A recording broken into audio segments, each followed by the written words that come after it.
ప్రభునందు సహోదరి సహోదరులారా, దేవుని బిడ్డలారా, యేసు ప్రభు అతి పవిత్రమైనటువంటి నామమున మిమ్మందరినీ కూడా అభినందిస్తూ ఉన్నాను. ఈరోజు మనందరం కూడా తిరుకుటుంబ మహోత్సవాన్ని జరుపుకుంటూ ఉన్నాము. 1921వ సంవత్సరంలో 15వ బెనడిక్ట్ పాపు గారు తిరుకుటుంబ మహోత్సవాన్ని తిరుసభలో ప్రవేశపెట్టారు. అప్పటి నుంచి ఈ రోజు వరకు ప్రతి సంవత్సరం కూడా మనము తిరుకుటుంబ మహోత్సవాన్ని జరుపుకుంటున్నాము. 15వ బెనడిక్ట్ పాపు గారు ఏ ఉద్దేశంతో తిరుకుటుంబ మహోత్సవాన్ని ప్రవేశపెట్టారంటే, ప్రతి కుటుంబంలో శాంతి, సఖ్యత, సమాధానం కలగాలని, ప్రతి కుటుంబం కూడా విలువలతో జీవించాలి అన్నటువంటి సదుద్దేశంతో ఈ పండుగను ప్రవేశపెట్టారు. రక్షణ కార్యంలో భాగంగా దేవుడు తిరుకుటుంబాన్ని మనందరికీ కూడా ఒక గొప్ప కానుకగా, బహుమానముగా ఇచ్చి ఉన్నారు. ఈ లోకంలో ప్రతి కుటుంబం కూడా తిరుకుటుంబం నుండి నేర్చుకోవలసినటువంటి సత్యాలు, విలువలు ఎన్నో ఉన్నాయి. తిరుకుటుంబంలో బాలజేసు, పరిశుద్ధ మరియమ్మ గారు, జోజప్ప గారు, వీరి నుండి ప్రతి కుటుంబంలో పిల్లలు నేర్చుకోవాల్సినటువంటి విషయాలు ఉన్నాయి, స్త్రీలు నేర్చుకోవాల్సినటువంటి విషయాలు ఉన్నాయి, పురుషులు నేర్చుకోవాల్సినటువంటి విషయాలు ఉన్నాయి. నేటి సమాజంలో మన కుటుంబాలలో ఎన్నో సమస్యలను మనం చూస్తూ ఉన్నాం. కొన్ని కుటుంబాల్లో జరిగేటువంటి వివిధ సంఘటనలు చూస్తే అసలు కుటుంబ వ్యవస్థ కుప్పకూలిపోతుందేమో అన్నటువంటి భయము మనకు కనపడుతూ ఉంది. మనం చూస్తూ ఉన్నాం. కట్న కానుకలతో కంపు కొట్టే కుటుంబాలను మనం చూస్తూ ఉన్నాం. దుష్ట వ్యసనాలతో అల్లాడిపోతున్నటువంటి కుటుంబాలను మనం చూస్తూ ఉన్నాం. భర్త భార్యలది ఒకవైపు సమస్యలతో అల్లాడిపోతూ ఉంటారు, మరోవైపు బిడ్డలు వారి మాట వినకుండా ఇచ్చలవిడిగా ఈ లోకంలో జీవిస్తూ ఉంటారు. సుమాత్రకు లేని కుటుంబాలు, క్రమశిక్షణ లేని బిడ్డలను, ఇలాగా ఎంతోమందిని చూస్తూ ఉన్నాము. ఈ కుటుంబాలన్నీ కూడా తిరుకుటుంబం నుండి కొన్ని సత్యాలు, విలువలు నేర్చుకుంటే ప్రతి కుటుంబం కూడా మరో పవిత్రమైన కుటుంబంగా రూపాంతరం చెందడానికి అవకాశం ఉంటూ ఉంది. తిరుకుటుంబంలో బాలజేసు, పరిశుద్ధ మరియమ్మ గారు, పునీత జోజప్ప గారు ఎన్నో సత్యాలను మనకు నేర్పిస్తూ ఉన్నారు. మనము ముందుగా బాలజేసు గురించి 3 విలువైనటువంటి మాటలు పరిశుద్ధ గ్రంథం ద్వారా మనం విందాం. లూకాసు వార్త 2వ అధ్యాయము 52వ వచనాన్ని మనం చదువుకున్నట్లయితే, బాలజేసు ప్రాయంలోను, జ్ఞానములోను, దేవుని అనుగ్రహములోను, ఇరుగు పొరుగు వారి ఆధారాభిమానాలలో వృద్ధి చెందుచుండెను అని వింటూ ఉన్నాము. ప్రియమైన దేవుని బిడ్డలారా, ఈ వాక్యంలో ప్రధానంగా 3 ముఖ్యమైనటువంటి మాటలు మనం వింటున్నాం. బాలజేసు జ్ఞానంతో నింపబడ్డాడు, బాలజేసు దేవుని అనుగ్రహం ఉంది, బాలజేసు ఇరుగు పొరుగు వారి ఆధారాభిమానాలు పొంది ఉన్నాడు అని విన్నాము. బాలజేసు జ్ఞానంతో నింపబడి ఉన్నాడు. ఒక వ్యక్తికి జ్ఞానం ఎప్పుడు వస్తుంది? దేవుని ఆజ్ఞలను పాటించినప్పుడు మాత్రమే జ్ఞానం వస్తుంది. దేవుని ఆజ్ఞలను పాటించకపోతే జ్ఞానం అవ్వదు, దేవుని వ్యతిరేకించిన వాళ్ళం అవుతాము. కాబట్టి ప్రతి వ్యక్తి కూడా దేవుని ఆజ్ఞలకు భయపడినప్పుడు వారికి దేవుని ఇచ్చేటువంటి జ్ఞానము అబ్బుతుంది అన్న విషయాన్ని మనము గుర్తుపెట్టుకోవాలి. పరిశుద్ధ గ్రంథంలో మనము ఏలి కుమారుల గురించి వింటున్నాం. 1 సాముయేలు గ్రంథం 2వ అధ్యాయం 12వ వచనం చూసినట్లయితే, ఏలి కుమారులు పరమ దుర్మార్గులు, వారు యెహోవా దేవునికి కోపం రప్పించిరి అని వింటూ ఉన్నాం. ఎందుకు వాళ్ళు దుర్మార్గులుగా జీవించారు, ఎందుకు దేవునికి వాళ్ళు కోపం రప్పించారంటే, వాళ్ళు దేవుని ఆజ్ఞలను పాటించకుండా ఇచ్చలవిడి జీవితంతో వాళ్ళు ఇష్టం వచ్చినట్లు ఈ లోకంలో జీవించారు. కాబట్టి వారికి జ్ఞానం అవ్వలేదు, దేవుని ఆజ్ఞలను పాటించలేదు, దేవుని కోపం రప్పించారు. కడన వారికి దేవుని జ్ఞానము అబ్బలేదు. కానీ 1 సాముయేలు గ్రంథం 3వ అధ్యాయం 10వ వచనం చదువుకున్నట్లయితే, సాముయేలు ప్రవక్త గురించి వింటున్నాం. ఆయన పసి వయసులోనే దేవుని స్వరాన్ని ఆలకించాను అంటే ఆయన దేవుని ఆజ్ఞలను పాటించాడు, దేవుని స్వరాన్ని ఆలకించగలిగాడు, దేవుని జ్ఞానం అబ్బింది. కాబట్టే పెద్ద పెద్ద రాజులను సైతము అభిషేకించేటువంటి భాగ్యము ఆయనకు దొరికింది. దీని నుంచి మన కుటుంబంలో మన బిడ్డలు నేర్చుకోవాల్సింది ఏంటంటే, దేవుని ఆజ్ఞలను పాటించడానికి వాళ్ళు ముందుకు రావాలి. ఆ విధంగా పాటించడం వలన వారికి దేవుని జ్ఞానం అబ్బుతుంది అన్నటువంటి వేద సత్యాన్ని వాళ్ళు గుర్తుపెట్టుకోవాలి. ఇక రెండవది, మనము పరిశుద్ధ గ్రంథంలో చదువుకున్నట్టుగా లూకాసు వార్త 2:52 వచనంలో ఆయనకి దేవుని అనుగ్రహము ఎల్లప్పుడూ కూడా తోడుగా ఉంది. ప్రియమైనటువంటి దేవుని బిడ్డలారా, లూకాసు వార్త 4:16 వచనంలో దేవాలయానికి వెళ్ళుట ప్రభువుకు మంచి అలవాటు అన్నటువంటి విషయాన్ని మనం వింటూ ఉన్నాం. దేవుని సహాయం కావాలంటే మనము దేవాలయానికి వెళ్ళాలి, దేవుణ్ణి ఆరాధించాలి. దేవాలయానికి వెళ్ళుట ద్వారా, దేవుణ్ణి ఆరాధించడం ద్వారా దేవుని సహాయాన్ని ఎల్లప్పుడూ కూడా మనం పొందుతాము. మన బిడ్డలు కూడా నేర్చుకోవాలి. మన కుటుంబాల్లో ఆదివారం గుడి పోవటం నేర్చుకోవాలి, దేవుణ్ణి ఆరాధించడం నేర్చుకోవాలి. ఆ విధంగా ఆరాధించడం ద్వారా వాళ్ళు దేవుని సహాయాన్ని పొందుతారు. కీర్తనకారుడు ఒక మంచి మాట అంటాడు. కీర్తన గ్రంథము 27వ కీర్తన 4వ వచనం చూసినట్లయితే, దేవా జీవితకాలమంతా నీ సన్నిధిలో ఉండాలి అనేటువంటిది నా కోరిక అంటాడు. జీవితకాలం అంతా దేవుని సన్నిధిలో ఉంటే దేవుని సహాయము జీవితకాలం అంతా పొందుతాం. మన బిడ్డలు కూడా నేర్చుకోవాలి. జీవితకాలం అంతా వాళ్ళు దేవుని మందిరానికి వచ్చిన వారైతే జీవితకాలం అంతా వాళ్ళు దేవుని సహాయాన్ని పొందుతారు. ఇంకో సందర్భంలో కీర్తనాకారుడు అంటాడు 63వ కీర్తన 2వ వచనంలో, దేవా నేను నీ మందిరములో ప్రవేశించి నా కనులారా నీ తేజస్సు చూడాలని ఉవ్విల్లుతున్నాను అంటాడు. ఇలాంటి కోరికలు మన బిడ్డలు కూడా కలిగినప్పుడు దేవుని సహాయాన్ని పొందుతారు, దేవుని బిడ్డలుగా రూపాంతరం చెందుతారు. కాబట్టి మన కుటుంబంలో ఉన్నటువంటి బిడ్డలు దేవుని సహాయం పొందేవారిగా ఉండాలి అని మనం ఎల్లప్పుడూ కూడా ప్రార్థన చేసుకోవాలి. ఇక మూడో విషయము, బాలజేసు ఇరుగు పొరుగు వారి ఆధారాభిమానాలు పొందుచుండెను అని మనం విన్నాము. మన బిడ్డలకు ఇరుగు పొరుగు వారి ఆధారాభిమానాలు ఎప్పుడు వస్తాయి? మన బిడ్డలు జ్ఞానంతో నింపబడినప్పుడు ఇరుగు పొరుగు వారి ఆధారాభిమానాలు వస్తాయి. మన బిడ్డలు దేవుని సహాయం పొందుతూ ఈ లోకంలో జీవించినప్పుడు వారికి ఇరుగు పొరుగు వారి ఆధారాభిమానాలు ఎల్లప్పుడూ కూడా సిద్ధిస్తూ ఉంటాయి.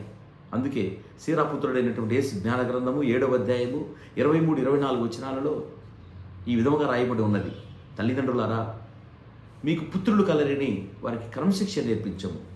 తల్లిదండ్రులారా, మీకు పుత్రికలు కలరని వారిని శీలవతులుగా తీర్చిదిద్దండి అంటున్నాడు. అంటే ఈ విధంగా మన బిడ్డలు విద్యావంతులుగా జీవించడం ద్వారా, క్రమశిక్షణ కలిగి జీవించడం ద్వారా, శీలవతులుగా జీవించడం ద్వారా ఇరుగు పొరుగు వారి ఆధారాభిమానాలు తప్పకుండా వస్తాయి. అందుకే తోబియాకు ఒక చక్కని సందేశము ఇస్తూ ఉంటాడు. 4వ అధ్యాయం, తోబితు గ్రంథం 4వ అధ్యాయము 5-6 వచనాలు మనం చదువుకున్నట్లయితే, నీ జీవితమున ప్రతి దినమును ప్రభును గుర్తుంచుకొనము, ఏనాడు పాపం చేయకము, దేవుని ఆజ్ఞ మీరకము, ఎప్పుడునూ సత్కార్యములే చేయము, దుష్కార్యములు మానుకొనుము, నీవు సత్యవర్తునుడయ్యేదవేని ప్రతి కార్యములను నీకు విజయం చేకూరును అంటాడు. ఈ విధంగా ఇలాంటి సలహాలు తోబియాకి ఇచ్చాడు. కాబట్టి ప్రియమైనటువంటి దేవుని బిడ్డలారా, అతడు ఇరుగు పొరుగు వారి ఆధారాభిమానాలు పొంది జీవించను అని మనం వింటూ ఉన్నాం. కాబట్టి బాలజేసు ఏ విధముగా జ్ఞానమునందు వర్ధిల్లాడు, దేవుని అనుగ్రహాన్ని పొంది ఉన్నాడు, ఇరుగు పొరుగు వారి ఆధారాభిమానాలు పొంది ఉన్నారు. మన కుటుంబంలో కూడా బిడ్డలు జ్ఞానంతో నింపబడిన వారైనప్పుడు, దేవుని యొక్క అనుగ్రహాన్ని పొందినప్పుడు, ఇరుగు పొరుగు వారి ఆధారాభిమానాలు పొందినప్పుడు వారు కూడా బాలజేసు వలె ఈ లోకములో పవిత్రమైనటువంటి జీవితము జీవిస్తారు. ఇది మనం బాలజేసు నుండి నేర్చుకునేది. ఇక రెండవదిగా మనము తిరుకుటుంబంలో రెండో వ్యక్తి అయినటువంటి పరిశుద్ధ మరియమ్మ గారి నుండి కూడా కొన్ని విషయాలు నేర్చుకోవాలి. ఆమె జీవితం కష్టాలతో ప్రారంభమై కష్టాలతో ముగించింది అని చెప్పుకోవచ్చు. గర్భం ధరించినప్పుడు కష్టపడింది, ప్రసవ సమయంలో కష్టపడింది, ఐగుప్తు ప్రయాణం సమయంలో కూడా ఆమె కష్టపడింది. ఎన్నో బాధలు అనుభవించినప్పటికీ ఏ రోజు కూడా నోరు పారేసుకోలేదు. ఎన్నో కష్టాలు అనుభవించినప్పటికీ బజార్కి వెళ్ళి ఇదిగో నాకు న్యాయం చేయండి అనలేదు. ఎన్నో సమస్యల వలయంలో చిక్కుకున్నా కూడా ఆమె రచ్చబండ పంచాయతీకి వెళ్ళలేదు. పరిశుద్ధ గ్రంథంలో మనం చదువుకుంటున్నాం. లూకాసు వార్త 2వ అధ్యాయము 51వ వచనం చూసినట్లయితే ఆమె మననం చేయుచుండెను అని వింటూ ఉన్నాం.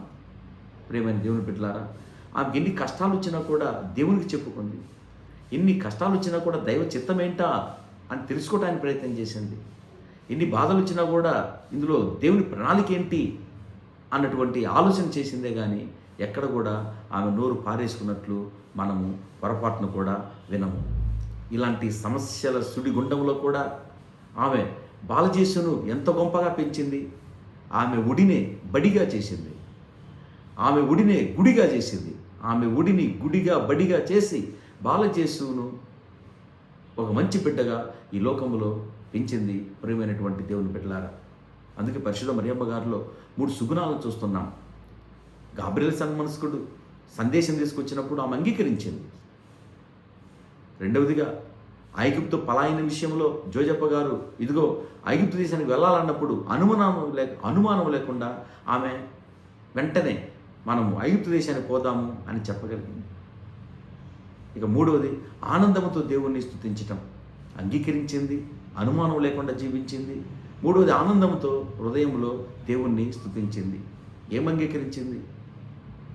గాబ్రియెల్ సన్మనస్కుడు మంగళవార్త తీసుకొని వచ్చినప్పుడు మరియమ్మ గారు తన అంగీకారాన్ని తెలియచేశారు.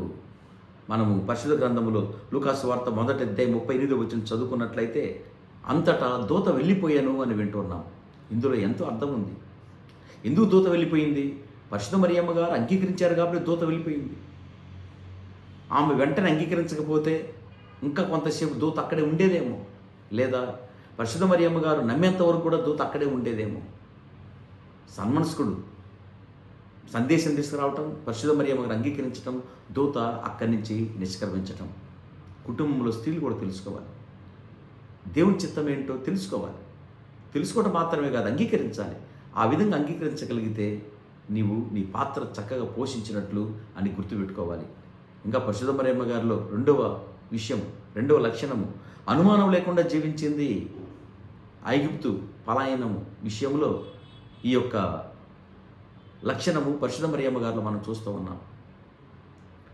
గాబ్రియెల్ సన్మనస్కుడు జోజప్ప గారికి దర్శనమిచ్చి ఇదిగో హేరోదు రాజు బాలజేసును చంపటానికి ప్రయత్నం చేస్తున్నాడు, నువ్వు బాలజేసును మరియమ్మ గారిని తీసుకొని పుట్టిన ఐగుప్తు దేశానికి వెళ్ళాలి అంటున్నారు. అదే విషయము జోజప్ప గారు పరిశుద్ధ మరియమ్మ గారికి చెప్తారు. ఈ సందర్భంలో పరిశుద్ధ మరియమ్మ గారికి ఒక అనుమానం రావాలి.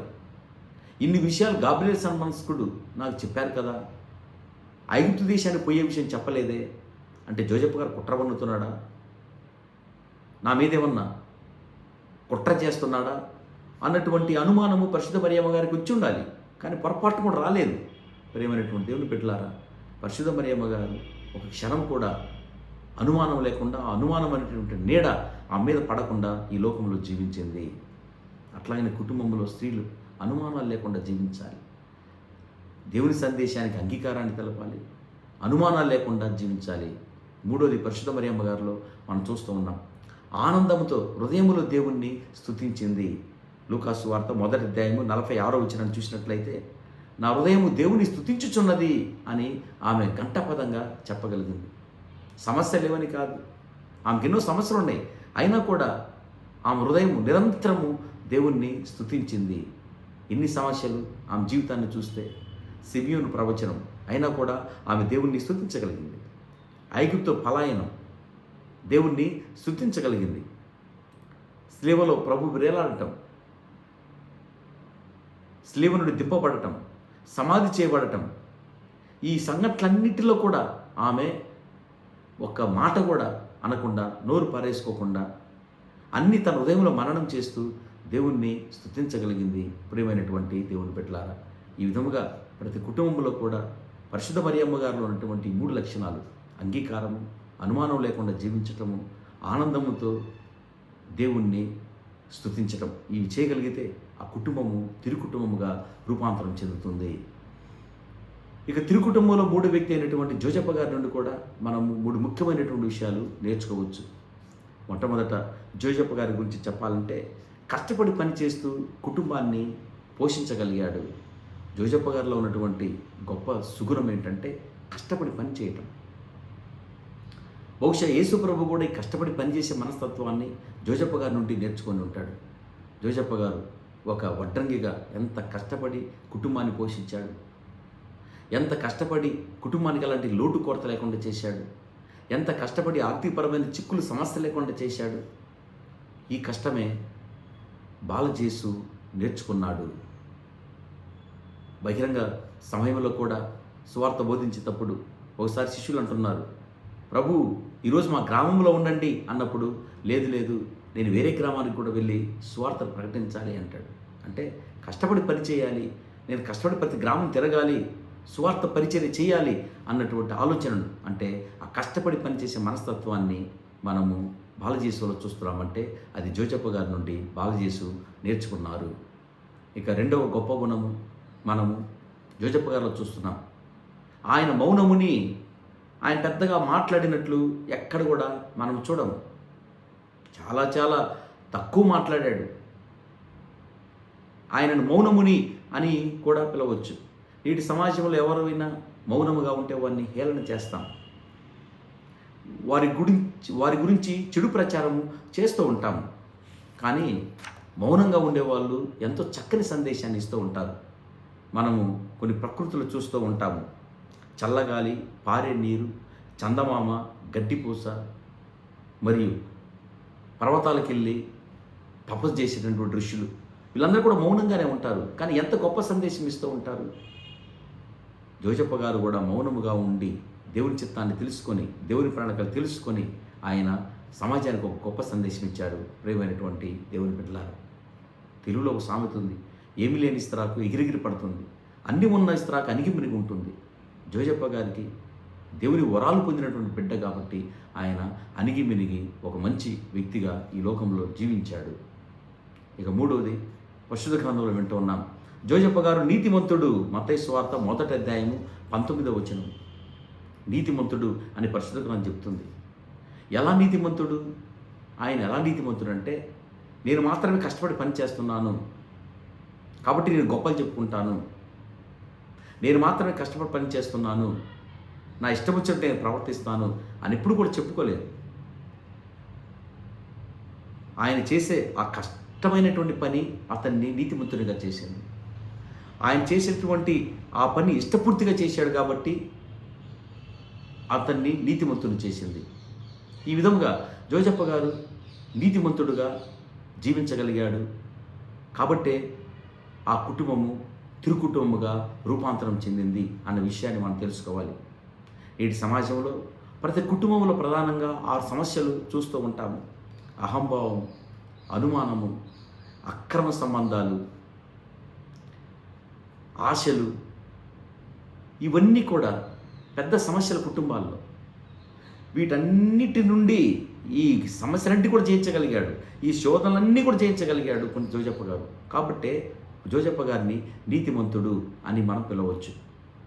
ఈ విధంగా ప్రియమైనటువంటి దేవుని బిడ్డలారా, కుటుంబంలో ప్రతి భర్త కూడా జోజప్ప గారి వలె ఈ 3 లక్షణాలు, కష్టపడి పనిచేయటము, ఎక్కడికి అవసరమో అక్కడ మౌనంగా ఉండటము, నీతిమంతునిగా జీవిస్తే ఆ కుటుంబం మరో తిరుగు కుటుంబముగా రూపాంతరం చెందుతుంది.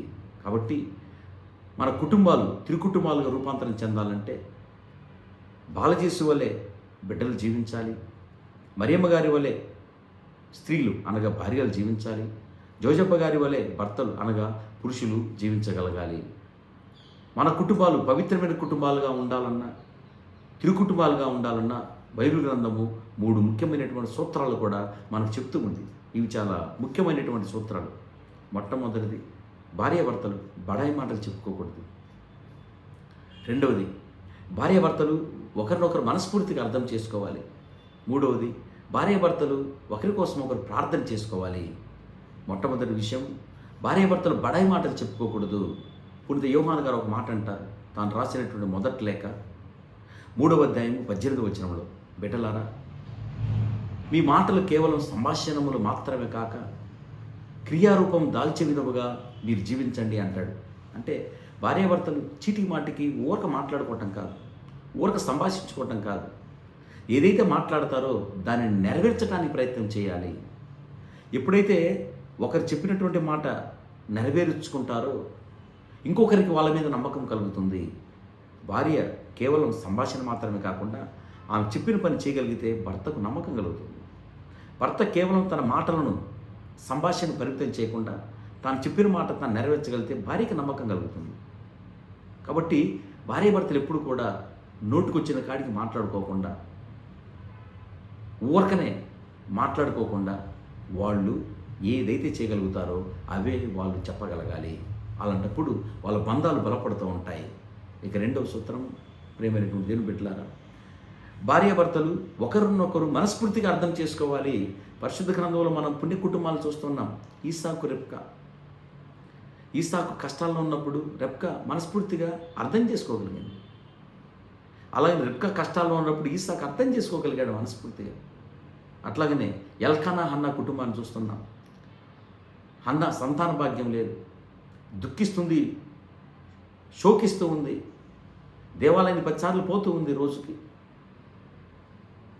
ఆ సమయంలో ఎల్కానా అర్థం చేసుకోగలిగాడు మనస్ఫూర్తిగా. ఇట్లా భార్యాభర్తలు ఒకరినొకరు మనస్ఫూర్తిగా అర్థం చేసుకోగలిగితే ఆ కుటుంబాలు తిరు కుటుంబాలుగా రూపాంతరం చెందుతాయి. మూడవది, ప్రేమైనటువంటి దేవుని బిడ్డలారా, భార్యాభర్తలు రోజు కలిసి ప్రార్థన చేయాలి. బాధాకరమైన విషయం, భార్యాభర్తలు రోజు కలిసి తింటారు, కలిసి టీవీలో సీరియల్ చూస్తారు, కలిసి మాట్లాడుకుంటారు, కలిసి షికారుకి వెళ్తారు, కొన్ని సందర్భాల్లో కలిసి పక్కింటి వాళ్ళని కొట్టడానికి కూడా పోతారు. కానీ కలిసి పొరపాటున కూడా ప్రార్థన చేయరు. కానీ బైబిల్ గ్రంథం సెలవిచ్చేది ఏంటంటే ప్రార్థన చేయండి, కలిసి ప్రార్థన చేయండి, ఎడతెక్క ప్రార్థన చేయండి. అలాంటప్పుడు ఆ కుటుంబాలు తిరు కుటుంబాలుగా మారేదానికి అవకాశం ఉంటుంది. కాబట్టి ఈరోజు ఈ తిరు కుటుంబ మహోత్సవాన్ని జరుపుకుంటున్నటువంటి ఈ సందర్భంలో మన కుటుంబాలన్నీ కూడా మరో పవిత్రమైన కుటుంబాలుగా ఉండాలని ప్రార్థన చేద్దాం. మన కుటుంబంలో ఉన్నటువంటి బిడ్డలు పాలజేసు వలె జ్ఞానంతో నింపబడాలి, దేవుని అనుగ్రహంతో నింపబడాలి, ఇరుగు పొరుగు వారి ఆధారాభిమానాలు ఉండాలని ప్రార్థన చేద్దాం. మన కుటుంబంలో స్త్రీలు అనగా భార్యలు పరిశుద్ధ మరియమ్మ గారి వలె దేవుని సందేశాన్ని అంగీకరించాలి, అనుమానాలు లేకుండా జీవించాలి, ఆనందంతో హృదయంలో దేవుని స్తుతించాలి అని ప్రార్థన చేద్దాం. మన కుటుంబంలో పురుషులు అనగా భర్తలు జోజప్ప గారి వలె కష్టపడి పని చేయాలి, అవసరమైన కాడ మౌనముగా ఉండాలి, నోరు బారేసుకోకుండా నీతిమంతునిగా జీవించాలి. ఇలా చేయగలిగితే తప్పకుండా మన కుటుంబాలు తిరు కుటుంబాలుగా రూపాంతరం చెందుతాయి. దేవుని దీవెనలు ఎల్లప్పుడూ కూడా వారి మీద ఉంటాయి. ప్రతి కుటుంబాలు కూడా మరో తిరు కుటుంబంగా ఉండాలని ప్రార్థిద్దాం. దేవునికి స్తుతి, స్తోత్రం, ఘనత, ఆరాధన చెల్లించుదాం. ఆమేన్.